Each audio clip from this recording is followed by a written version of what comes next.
America is home to 33 million small businesses, the beating heart of communities across the country. And proof that the American dream is still alive. This is a show about those dreamers and doers and the communities they serve. Their real life stories. Their struggles and successes. Their grit, determination, and passion. And the people who fight to keep their American dream alive. I'm Alfredo Ortiz. I'm Elaine Parker. And it's time for another episode of Main Street Matters, America's small business megaphone. Hello, and welcome to another episode of Main Street Matters, America's small business megaphone. I'm Jordan Bruno, Vice President at Job Creators Network.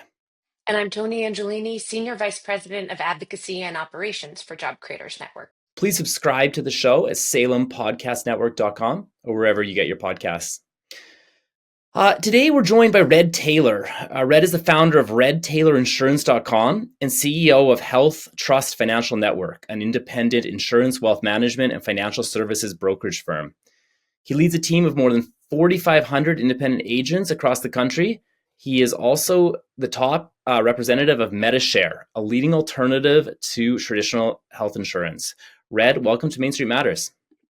Yeah, thanks, Jordan. Great to be here with you and Toni. Excited to tap into your audience, and hopefully we'll be able to add a lot of great value to your listeners and viewers today. Great. Well, Red, I don't know if you're aware, but of the 33 million small businesses in the U.S., the vast majority are sole proprietorships. So one of the biggest problems that we have is finding health insurance. Maybe you could just give our audience a little bit of background of your business and your value proposition to people looking for health insurance. Thanks so much. I've been in the health insurance business now for about 25 years. I've owned a brokerage firm, my own agency, and it was one of those things that just kind of happened. I didn't go out looking for health insurance. I was actually coaching football. I was a high school and college football coach in my previous career, my previous life, and I was somebody that wanted to make an impact. I had a passion for helping others. I had a passion for making a positive difference, and when I realized that $2,500 a month, $2,700 a month to be a high school teacher and sit in a classroom 8 hours a day wasn't going to cut it for my growing family, then, it's almost like the good Lord sent me health insurance, sent me the insurance industry. And so figured out very, very early on that there's so many different facets to insurance. I mean, if as much of an imagination as you can have are the different facets and different elements to the insurance industry. So fortunately, I was able to decide to focus in on health insurance, and in particular, health insurance for those who are self-employed, who are small business owners, freelancers, entrepreneurs, because that's where the main pain topic is. When you hear Congress talking about health insurance, when you see commercials on TV, what they're focused on are the 30 million small business owners in America, because the other 90% get their health insurance through their employer, through their job. And so it's almost like it's ingrained in us, and we're programmed as employees to go every year during open enrollment and select box A, B, or C. Whatever, our employer provides us, we're going to pick whichever one fits our budget. We're going to roll with it. We really don't know a whole lot of how it works.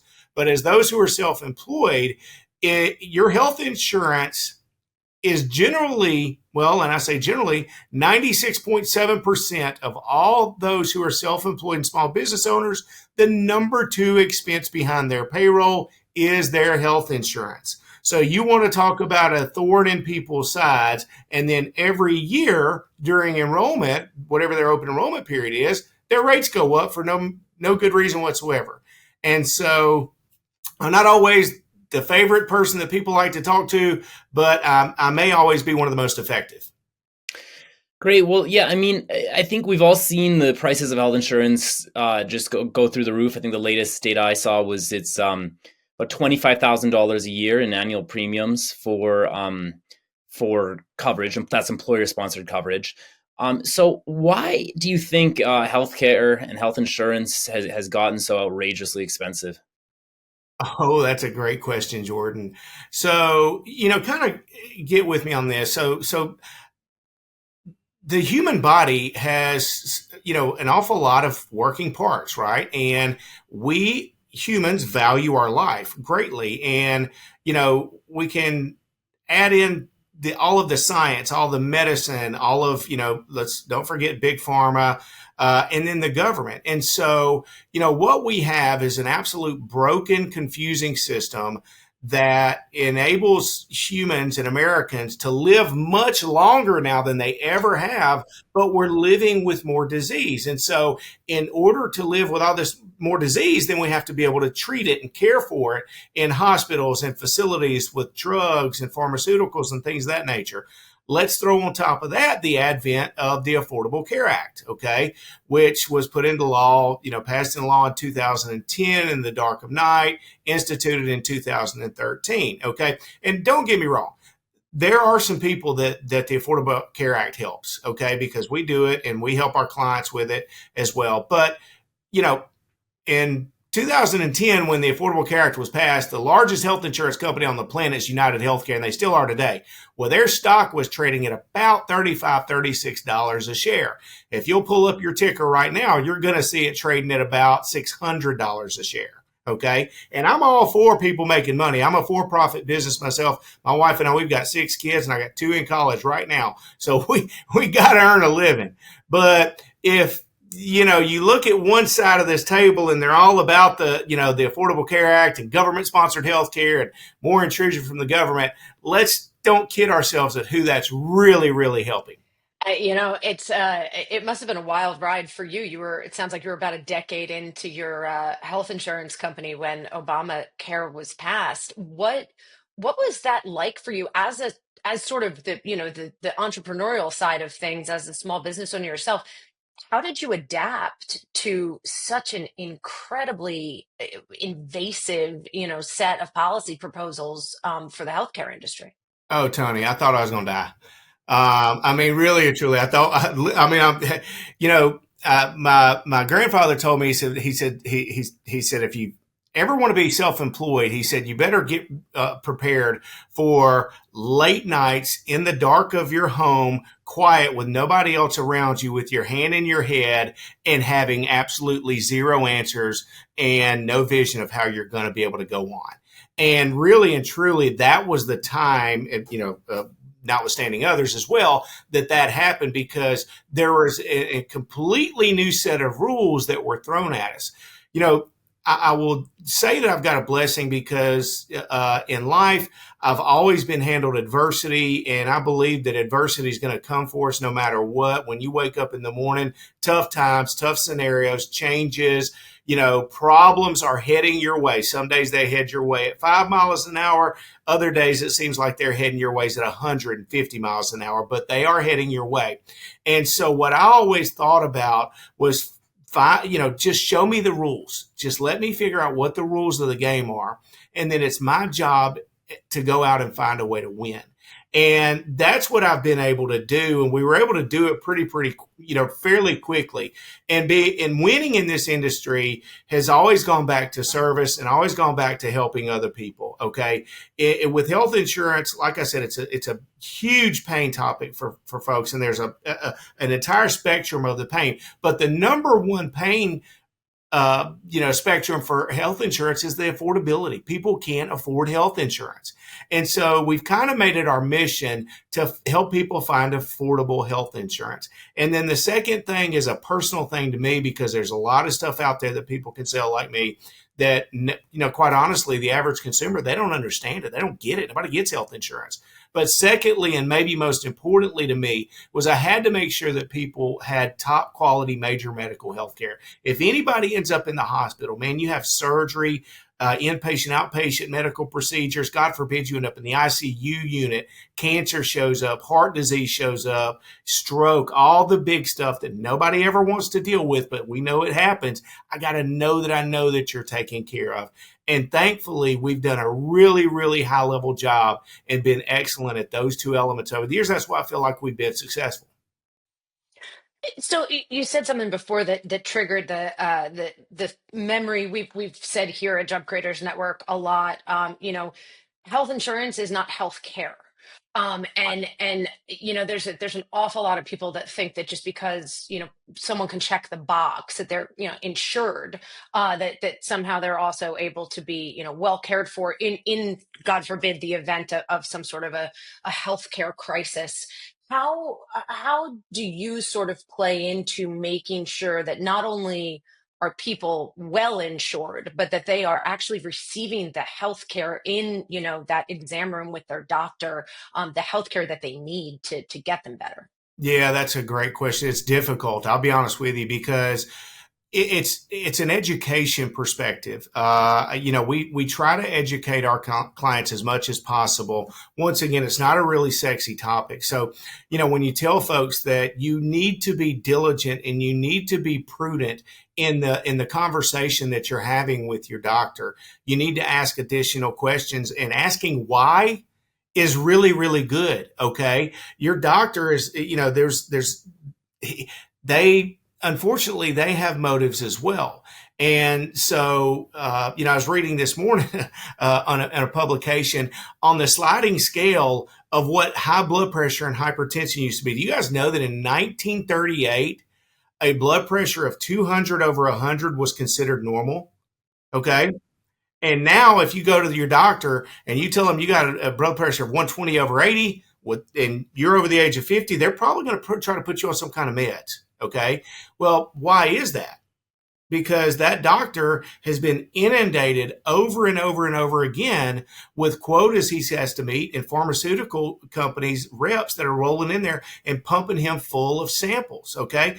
And I'm not going to say that these guys are evil or they're bad or anything like that. I don't want to be a divisive force here, but let's be real and let's just recognize things for what there are. There's so many different elements and so many different factors at play. And just like with, the fact that none of us really like to get involved in politics. Oh, it's so divided. I'm red or I'm blue. You can't talk about it around Thanksgiving. Your neighbor's going to hate you and all this, that, and the other. Well, if you're not involved and you're not educated in politics, then some guy who is educated is going to be the one that's ruling over you. And you're not even going to know any, reason why what's going on. I mean, we have a crisis situation today. You want to talk about one of the factors that's increasing the cost of healthcare exponentially. Let's talk about the 20 million.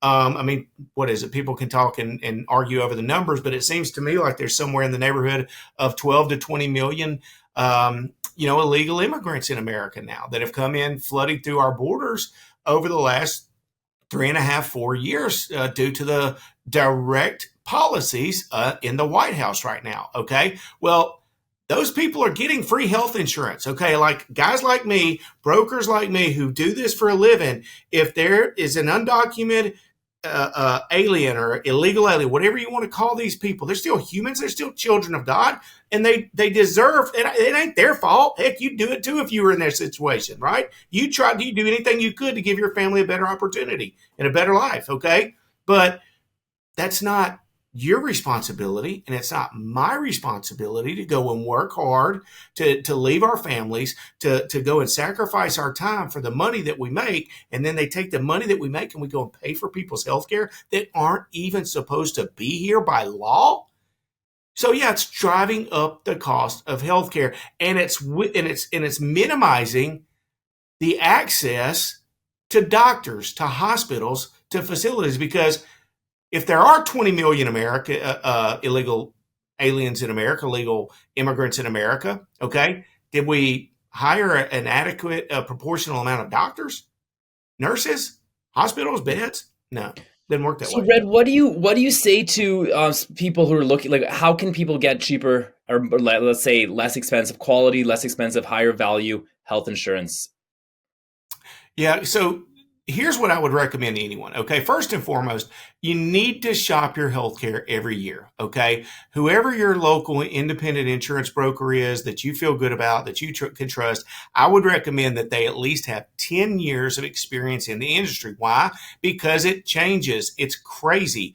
It's up and down. It's tied to the political landscape literally each year. I mean, we just got through having to go through a scenario where, based on the Inflation Reduction Act that the Biden White House passed and the Kamala passed. Okay, I think she signed she was the passing vote. Yeah. Mm-hmm. So based on that, it took all of these private PPO plans that we were able to help people who were self-employed and relatively healthy, okay? Didn't have all the Obamacare mandates on it, wasn't Cadillac benefits, but if they ended up in the hospital or they needed a surgery, it'd pay up $1 million, $2 million, and we could save them 30, 40% on those, okay? Well, they just took those away beginning October 1.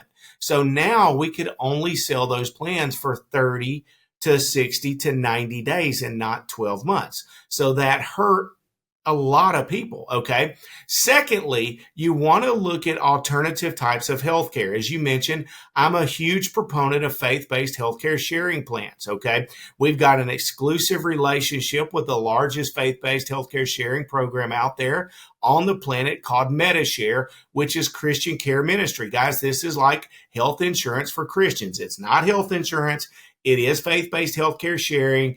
It's a 501(c) faith-based not-for-profit Christian ministry, but these guys have done such an excellent high-level job of creating and producing a system, a functioning mechanism that looks, operates, and functions extremely similarly to traditional health insurance, traditional PPO plan, and we're able to save people literally half off of their health insurance. So like when we help people and save them $500, $700, $1,000 a month, that happens on a day-to-day, multiple times a day basis in our office. Okay. And so you want to talk about life-changing to an entrepreneur, give them back $500 a month in their budget and provide top quality major medical health care protection. If something big happens, and give them access to be able to go see their doctors, they can keep their doctors, their hospitals.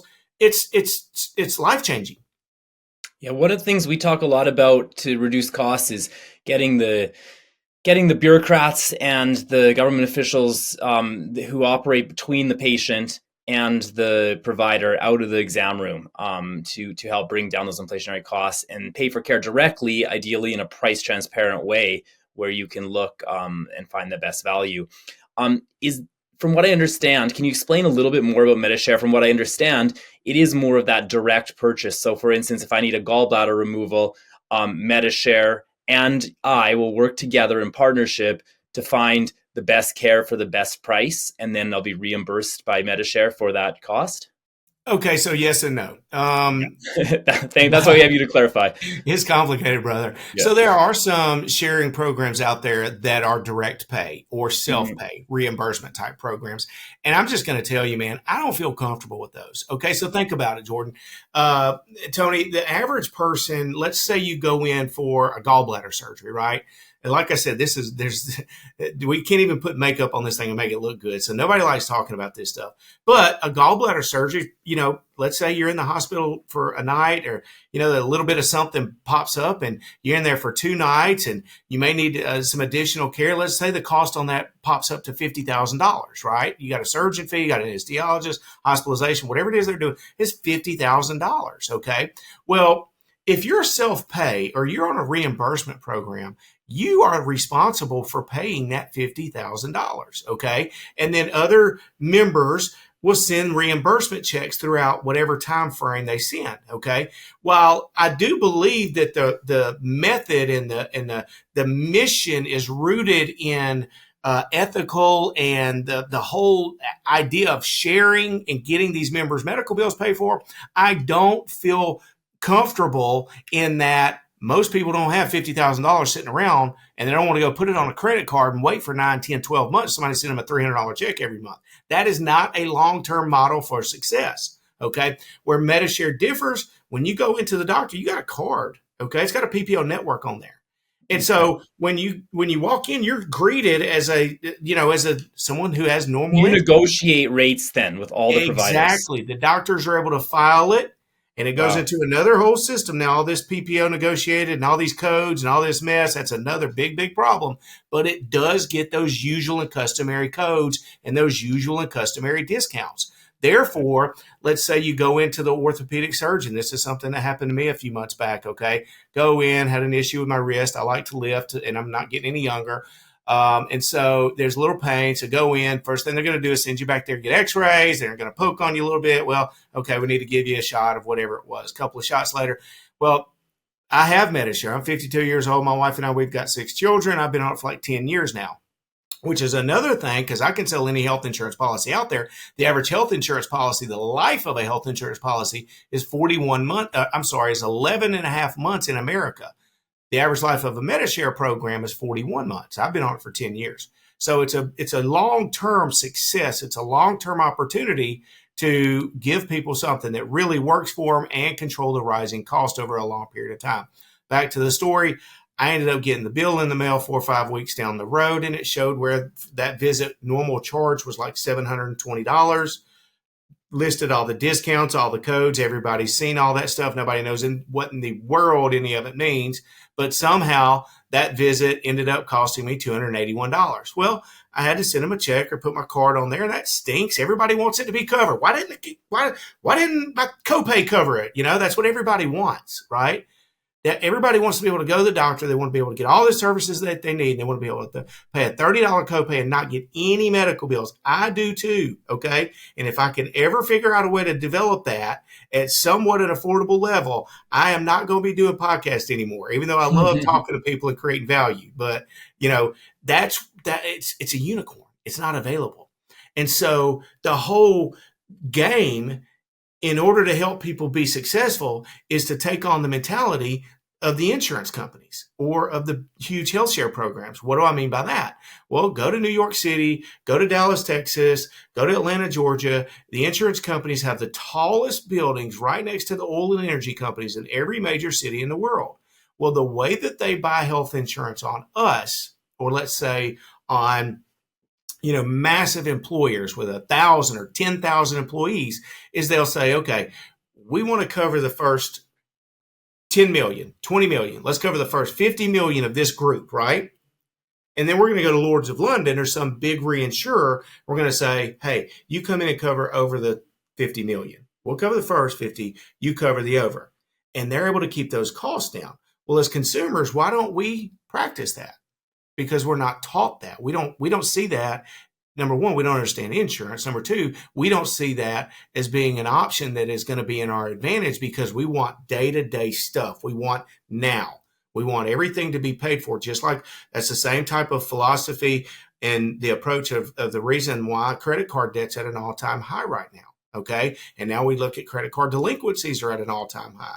And, United States sovereign debt, we're at 35 trillion dollars of sovereign debt because we can't do things with the money that we have, and we don't know how to do it. And when we get into our personal lives, into our small business lives, buy insurance like the insurance companies do. Go with a higher deductible. Get focused on the major stuff, the big stuff, okay? And save as much money as you can and pay for the small stuff with the money that you save. Use the insurance company to give you discounts, negotiation, give you access to doctors, hospitals, medical facilities, things of that nature. But shop for your medical expenses, which nobody ever does. Nobody will shop to see how much a gallbladder surgery is going to be. When's the last time you ever heard anybody doing that? Nobody ever does that. But they shop for a flat screen for 10 months. 10 months to save $40 on a flat screen. I mean, it's the truth, guys. It really is. I had an interesting experience recently, and talking about shopping and healthcare. My daughter was going to college and she needed a physical before she left. So I called the pediatrician's office and I said she needs physical. And they said, well, she's not due yet. I said, I know, but she's leaving for college. And we went, around and around. And they said, well, it's probably not going to be covered because it's too soon. And I said, all right, well, how much does a physical cost in your office? And she said, oh, I can't give you that price. And I said, well, if I didn't have insurance, how much would it cost? She goes, but you do have insurance, so I can't give you a cash price. They wouldn't even tell me how much it cost. in the end, she got her physical and I never got a bill. So hopefully there's not one coming. But, to your point about, all of the sort of like, the line item expenses that you look at when you see these bills, I mean, they're completely made up numbers. That's You gross. can buy a bottle of Tylenol for a few dollars at CVS, but you get a Tylenol in an emergency room and it's, $200. So, there really is, I think the free market needs to inject itself so much more into the healthcare space than it already is. But where can people go to sort of find out more information about you, and about what you have to offer, and how do you think that what y'all are offering can affect the small business owners that are out there listening to you? Yeah. So I think that what you're describing there is a scenario where there's so many different moving elements and so many moving pieces, notwithstanding the government intrusion into the healthcare system, that it just muddies the water and makes it a murkier scenario for everybody, and really a more confusing customer journey, which is you and me, the client or the patient. And so, there are ways that people can go and shop those services. There are Blue Books available. Google's a really good source as well. And then there's concierge medicine as well to help to be able to get those costs more readily available. We need more transparency at the top. Absolutely. More pricing transparency.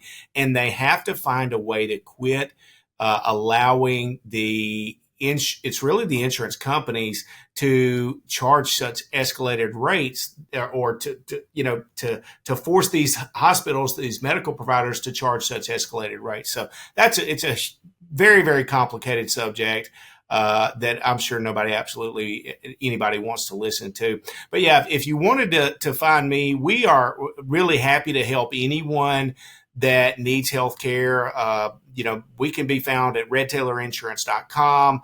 All of our socials, whether you go to Facebook, whether you go to Instagram, TikTok, we're all over the place. I'm an old guy trying to figure all this social media and advertising and branding out on all of those platforms. I do a podcast, as you can see behind me, the Red Hot Read Show, where we're just trying to educate as many people as we possibly can. We're continuously trying to add value and just give to the market and to the consumer as much as we possibly can. Red, thank you very much for taking the time to join us on Main Street Matters, America's Small Business Megaphone. And thank you to all for taking the time to listen. Main Street Matters is part of the Salem Podcast Network, and new episodes debut every Wednesday and Friday. Please subscribe to SalemPodcastNetwork.com or wherever you get your podcasts, and we'll see you soon with another episode.